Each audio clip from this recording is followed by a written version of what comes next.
Hey everybody, this is the Longhorn Confidential for March 18th. I'm Danny Davis, the Austin American-Statesman. We're back, and as always, I'm joined by Kirk Bull, Cedric Golden, Thomas Jones. We have some brackets we gotta go fill out, so we're gonna make this quick, get right to business. It is March Madness time. Let's talk about the men, let's talk about the women. I say we save the champs for last. We're gonna start with the men's first. Men's basketball Wow. team. They are the number 7 seed in the NCAA tournament. They will get underway on Thursday. We still don't know who they're going to play yet. They play either Colorado State or Virginia, who have to play in a play-in game to kind of figure out who plays the Longhorns in Charlotte. If Texas wins that game, probably Rick Barnes is going to be waiting for them in the second round, but that's down the road. Let's talk about it right now. We're going to talk about the number 7 seed. Thomas, we will start with you since you are the beat reporter on this beat. That number 7 seed, is it too high, too low, or just right for the Longhorns? Oh, I thought it was a little well, I guess high being seven is good. Being a seven seed instead of eight or nine, I think came as a little surprise to Texas. I think it testifies to how good the Big 12 is. And I think, considering the criticism that I thought Rodney Terry got for a lot of the season. I mean, the Horns went 9-9 in the toughest conference in the nation. And that will get you a seven seed apparently. So I think they're happy with that seven seed. I think they're happy to avoid a number one in the second round if they get past a pretty tough number 10 seed, regardless of who they play. Said, what was your thought on the Longhorn seeding? Right on time. I like where they are. It's definitely like TJ said, it's definitely a nod to how great the Big 12 was, even though the Oklahoma Sooners are at the house wondering what the hell happened, not Yeah. getting to the tournament. But because I talked to Scott Drew a couple of weeks ago, the Baylor coach, and he's, oh yeah, we're gonna get 10 or 11 in.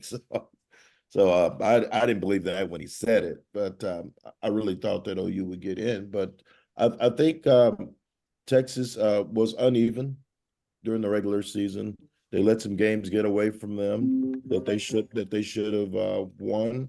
But at the end of the day, they're a 500 team in the Big 12. That's a pretty good accomplishment.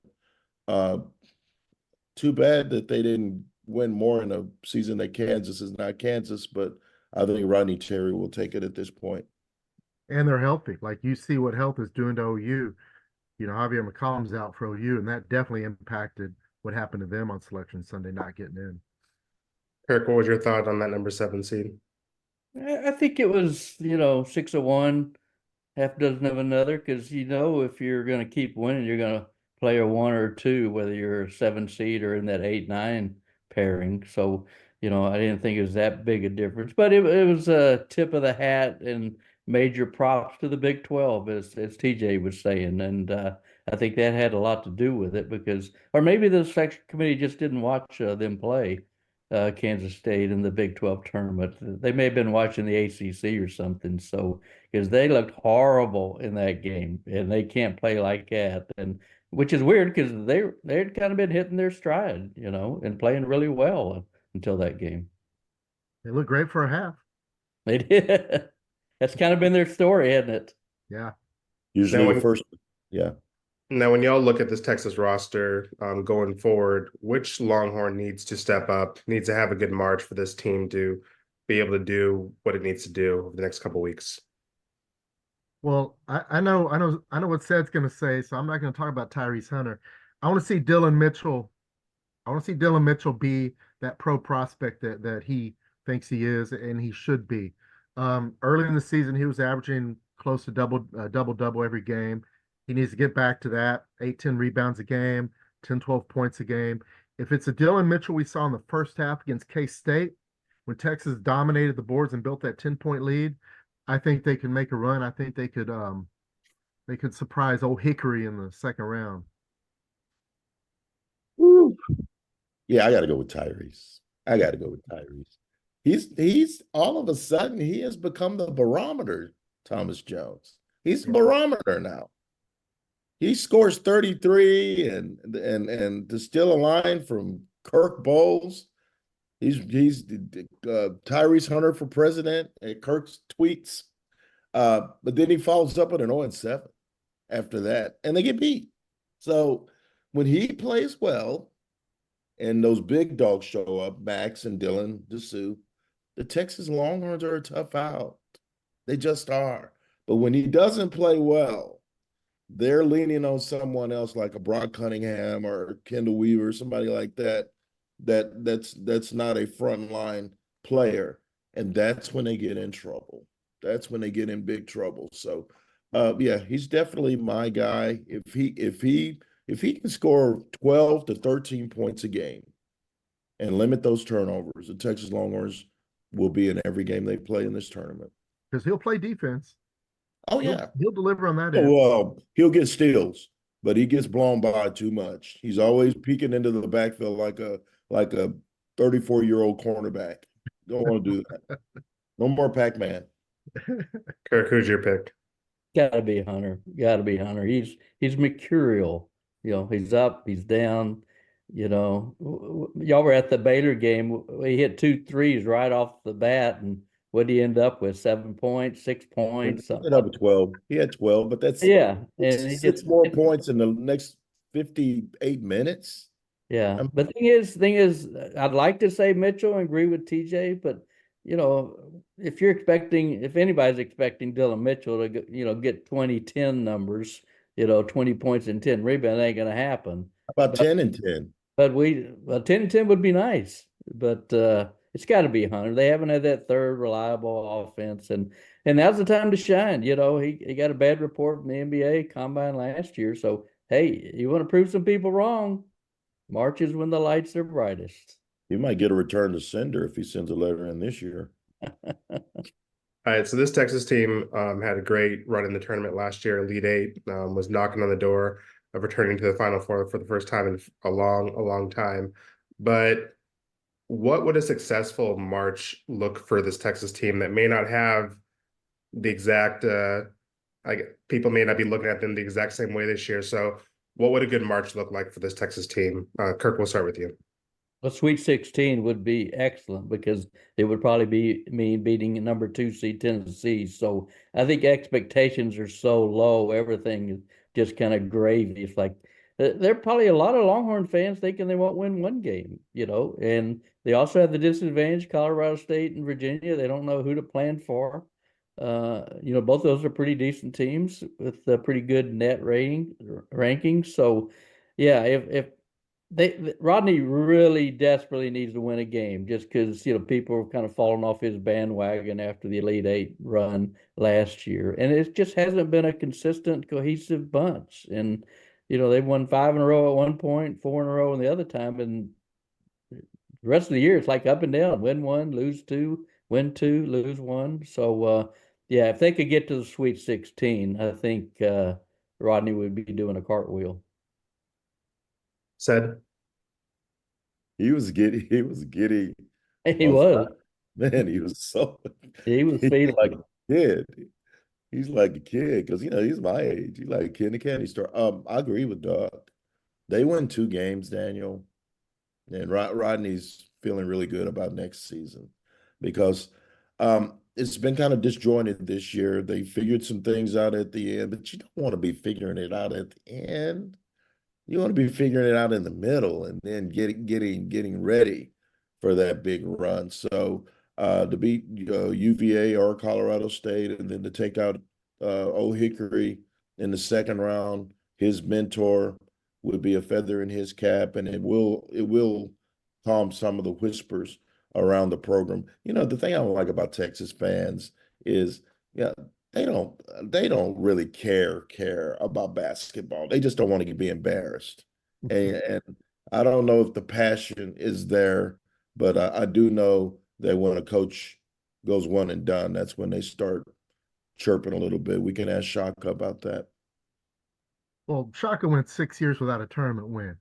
So I think I think, man, maybe I'm in the minority, but based on some of the chatter, based on some of the things written by a certain columnist, I think Texas had a pretty good year.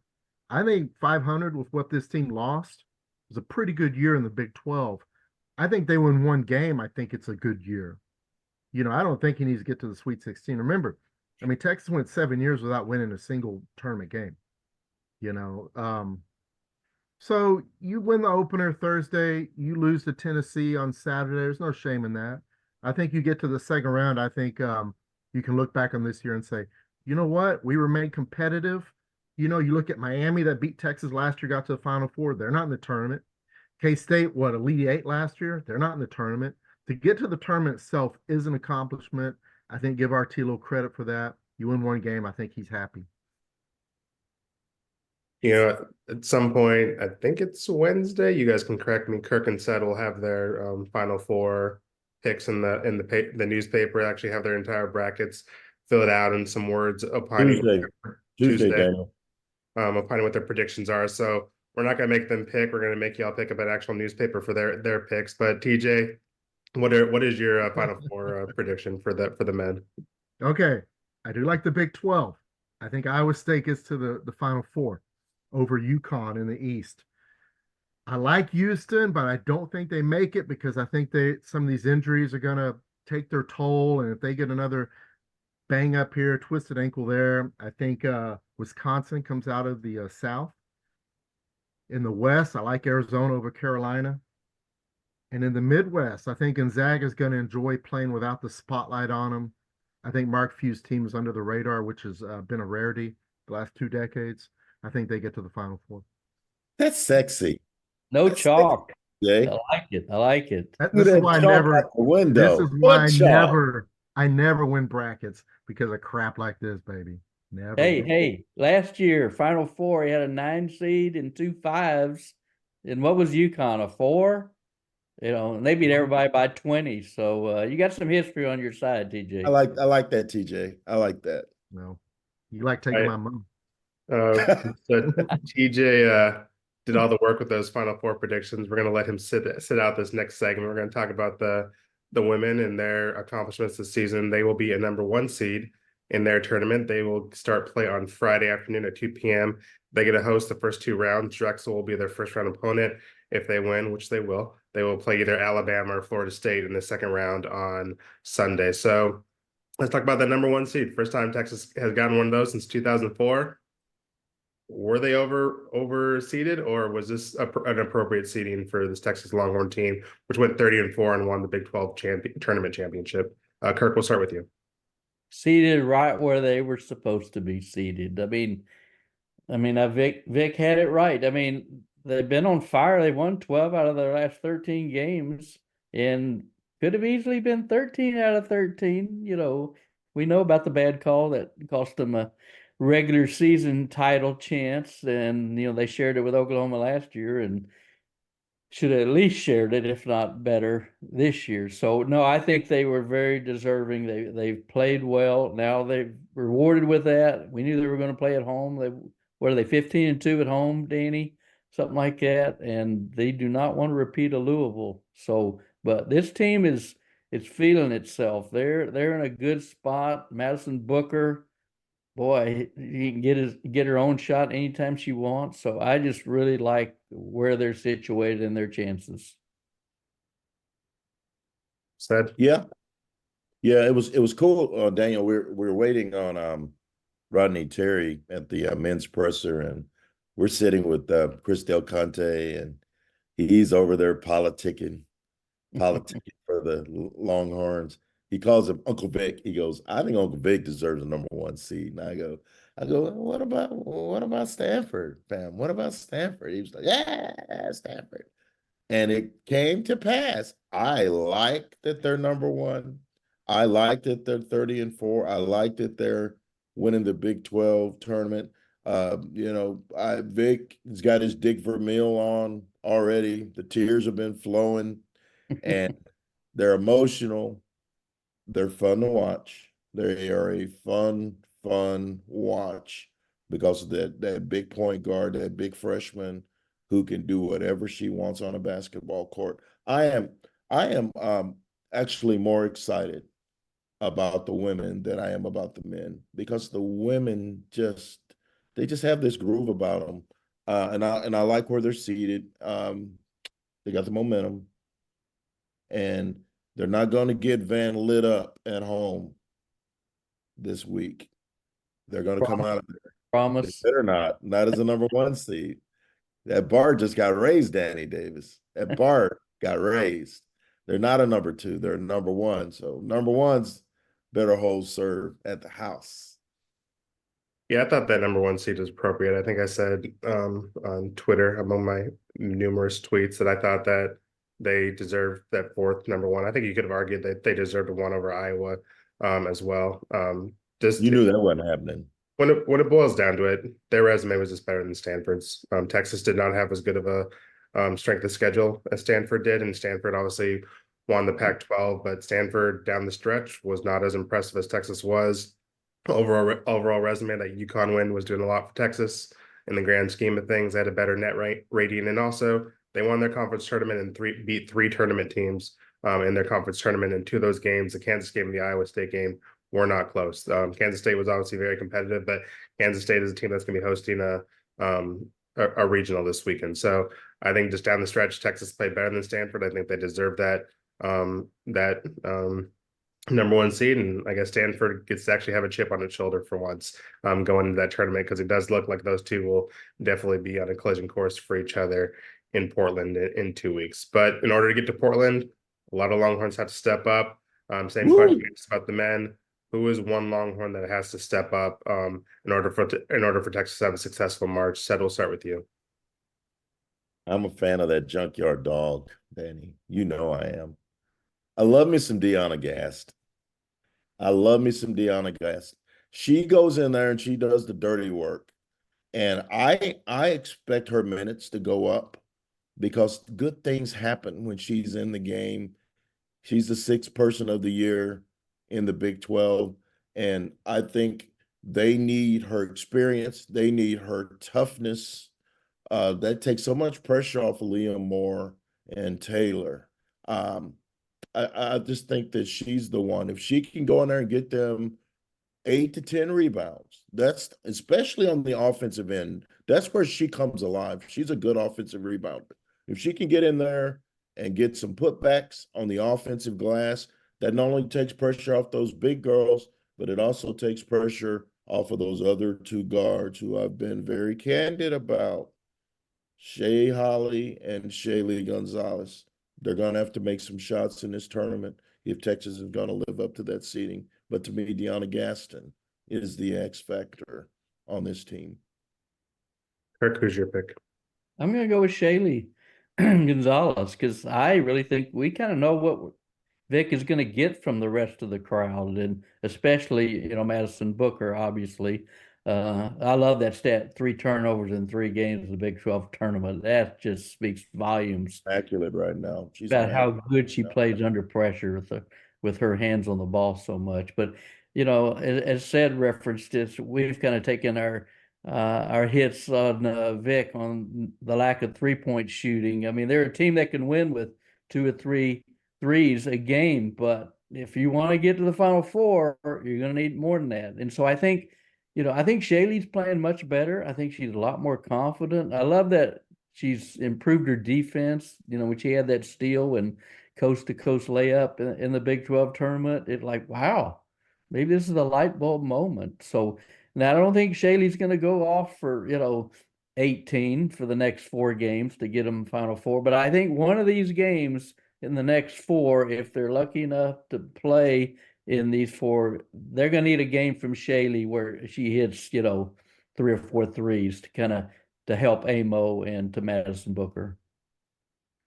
Yeah, I don't think this is a close call. It's Shaylee for me. I think we know what we have with we know what we have with Madison Booker. We know what we have with Shea Holly. We know what we have with DeYona and Aaliyah Moore. But Shaylee, we know this about Shaylee. She's playing 40 minutes on Friday. She's playing 40 minutes on Sunday. She's playing 40 minutes if they make it to the Sweet 16 and the Elite 8. She does not get off the floor. Her defense has improved a lot, and she's going to be asked to be picking up some of these high caliber tournament guards, and they're going to need her to knock down a couple shots. I don't think it's a coincidence that probably the 2 best games Texas has played, which was in the Big 12 tournament, outside past UConn when Rory was still playing. Shaylee had 10 points against Kansas State and 11 against Iowa State, and she was knocking down shots, driving the hoop. She's being aggressive.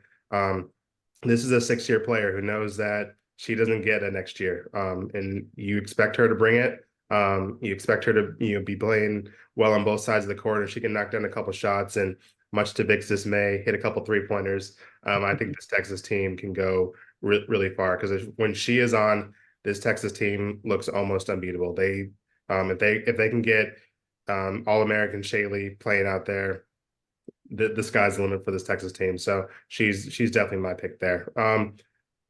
Big picture, same question we asked about the men. What does a successful March look for this Texas women's team? Hey, you're the number 1 seed. You don't have to ask that question. You got to get to Cleveland. You got to get to Kevin Lytle's hometown. And that's our old colleague, for this to be a successful year. Ones make it to the Final Four, especially in the women, where it's a little bit more chalky than the men. So I think it's Final Four for the Horns. You don't want, I mean, another Elite Eight, no one's gonna go, oh, man, they made it to the Elite Eight. That's nothing to sniff at. That's a big deal. Only 8 teams make that. But you're the number 1 seed now. You got to get there. Final Four. That's the goal. They have to make it to the Final Four. And that number 1 seed is basically a message, hey, Texas, we think you're one of the 4 best teams. Now you got to prove it. They're not the number 1 seed. They're a number 1 seed. So I just think, well, you know what I meant. Stop it. I know what you mean. I'm just thinking Elite Eight is a damn good year if they get there, because they lost a decent player. What was her name? I wrote it down. Roy Harmon. Yeah, they lost Roy Harmon in December. In December, and now they're still a number 1 seed, as you said. So, Final Four is the be all end all to get there. And Vic thinks they got a chance to win it. As Danny was saying, they're playing their best basketball. And but here's South Carolina, hadn't lost a game in 2 years, unbeaten again. So, it's a damn good tournament. It's some really fascinating teams and storylines. So I think if they can get to the Elite Eight, and obviously for Final Four would be gravy off of that, but anything less than Elite Eight, and it's going to be a hugely disappointing year for Vic Schaefer and those women. What do you say, Danny? I think this is Final Four or bust. I think they're in a region that they can win. Stand for the people in the back, Dan. They've hit that Elite Eight twice in the last 3 years. They've done that. It's time to take that next step. Vic Schaefer wasn't hired to take them to the Elite Eight. He's hired to take them to the Final Four, which they have not been to since 2003. And obviously, yes, you are correct. If they make it to the Elite Eight, we'll be able to spin it and say this is the team that lost Roy Harmon in December, and that's an incredible coaching job, and all that will be true. But the expectations have changed. They're a number 1 seed. They're feeling themselves. They've won 12 of their last 13. They've won a Big 12 tournament championship. They believe they should have won a Big 12 regular season championship. It's time. And they got Madison Booker.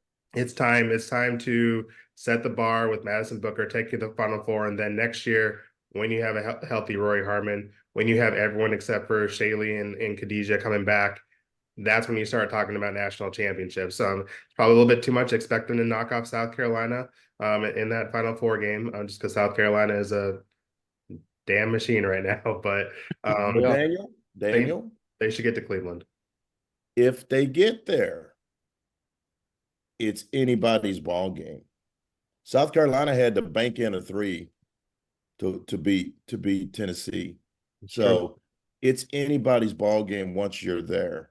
And I like that freshman, her. She's the best when the lights are the brightest. Once they get there, I'm thinking South Carolina. They win the championship, of course. But once they get there, man, it's anybody's ball game. Like Rodney Terry said on Sunday, it ain't the best team, it's who plays the best that day. And if they get rolling and this freshman keeps playing like this, then Katie barred the door. Katie barred the door. That's going to be a fun tournament. I'm going to Cleveland. I'm going. Well, I'll pack you in my luggage. We'll make sure you get up there. Danny, you're hating. You're hating. I'm glass half full today, Daniel Davis. All right, all right. I'm glad someone is. I Let's can't go. even find the damn glass. Let's go. My water bottles. Actually, my water bottle is more than full right now, so I don't know. Look Let's go sweet. quickly among the three of us. Final four picks. I'm gonna go. I do think Texas is gonna make it out of that Portland four region. South Carolina, that's an easy pick. And then I got LSU and UConn, 2-3 seeds in the Albany half. I just am not picking against Kim Mulkey and that LSU team. I just think they're too talented to be a 3 seed. And then I was tempted to pick the Fighting Celeste Taylors in Ohio State, but I think UConn once again, like LSU, is just too talented, and they'll figure it out and get out of that other Albany region. So those are my final four. Kirk, who are you going with? I'm going all chalk. I'm going with the 4 ones, but I got UConn winning it all. I think everybody's sleeping on Do some Gino. research. Well, I think UConn's not a number one, so I don't know. You did pick all ones. I'm sorry. I just think everybody's sleeping on Gino because nobody's talking about Paige Becker's, or Gino, and everything is South Carolina, Iowa, and LSU. And I think it's fascinating that the women's bracket may be more exciting and tantalizing than the men because Oh, it is. people can't It is. mean the men players. So Women I have think star UConn power. could, and Paige Beckers is back and healthy, and they've had their share of injuries too, but they're still smarting from losing to Ohio State last year when they had 25 turnovers. So I'm gonna ride with UConn winning it all, but Texas getting to the Final Four. UConn ain't winning. Yeah. UConn ain't winning it. They don't You have said it. You said anything can happen in the Final Four. You just said that. I'll tell you what won't happen is UConn ain't winning. This is Maya Moore don't live here no more. Breonna Stewart don't live here no more. So anything can happen in the Final Four. I like Paige. I like Paige, and she's smooth. She might be the smoothest player in the country. She is silky smooth. She don't have enough help, fam. She ain't got enough help. I'm going with the Fighting Don Staley's. Fighting Vic Schaefer. I'm so proud of these girls. Risky pick. The Fighting Caitlin Clarks of Iowa. You got to have a big dog. She is Cheryl Swoops reborn. She's going to go for 40 in one of those games. And then give me, oh my God, I've got the Fighting Gino Smiths. Gino Ariemas in mine as well, Doug. I don't think they're going to win it, but I think they're going to get there. Did you see the look on Mulkey's face when she saw that 3 seed? Not happy, Doug. Not happy. I wanted to pick Mulkey, but I need to see her. When is she happy? I need to see her lose before the Final Four. I just need that for my spirit. So I couldn't pick. Like a vendetta. All right, so that's going to do it for us. That's kind of our March Madness preview. We're going to have plenty of content in the newspaper on statesman.com throughout the week to get you ready for the men's tournament and the women's tournament. Men will get underway on Thursday at 5:50 p.m. in Charlotte against either Colorado State or Virginia. The women will be at the Moody Center at 2 p.m. on Friday to face Drexel. So this is the fun part of the year for us. It's a busy time. We got spring football, we got baseball, we got softball. Texas Relays is in a week or two, but it's March is all about the madness and the basketball tournament. So be sure to hang with us over the next couple of weeks as we see how many games these Longhorns can win, and maybe we'll be talking about a championship in a couple of weeks, but probably with the women, not with the men. But we'll cross that bridge when we get there. But yeah, that's appreciate y'all. Keep those horns down. We appreciate y'all tuning in. I'm down. On Statesman. You're gonna get banished. Never down. Out of Never frame. Not down, Dad. Y'all know what that. But yeah, Danny Davis with the Awesome American Statesman. Kirk said, Thomas, we'll see y'all down the road. Thanks for joining us.